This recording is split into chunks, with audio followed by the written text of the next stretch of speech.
Hi friends, welcome back to our channel. ఈ video ఏంటంటే మా ఊళ్ళో కర్రీస్లో వేసుకునే కారం ఎలా తయారు చేస్తారంటే గుంటూరు మిర్చి కారం ఎలా తయారు చేస్తారని చూస్తాను అనమాట. దీనికోసం అయితే మనకి తోడుమలు తీసుకున్నట్టుగా 8 kgs, ఎల్లిపాయలు 3 kgs, సాల్ట్, మెంతులు 1/2 kg, ధనియాలు, జీలకర్ర, ఇంకా ఆముదం కావాలి.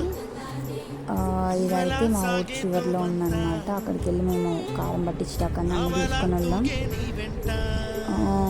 రీసెంట్గానే కట్టారు దీన్ని.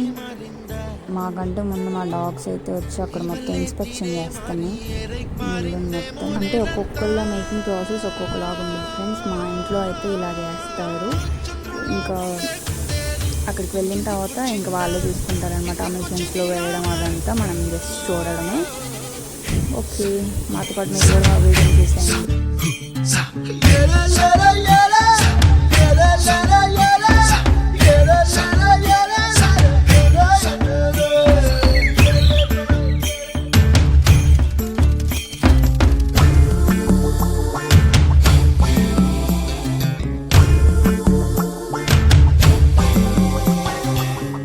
Hi, my name is Santosh.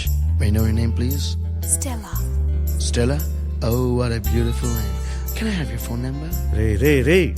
Oh, coming, Dad.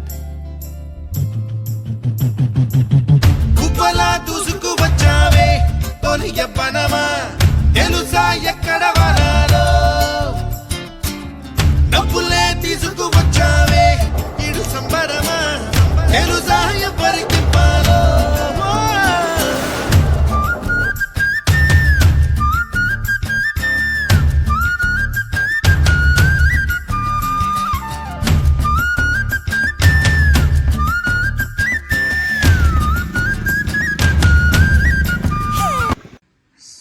కోమిలి ఈ కారం సాంబార్ కారం అంటారు.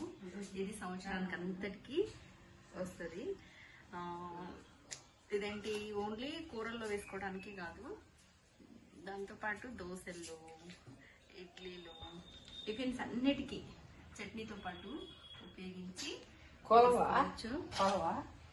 చాలా బాగుంటుంది అన్నమాట. అన్నంలో కూడా కొన్ని తినచ్చు.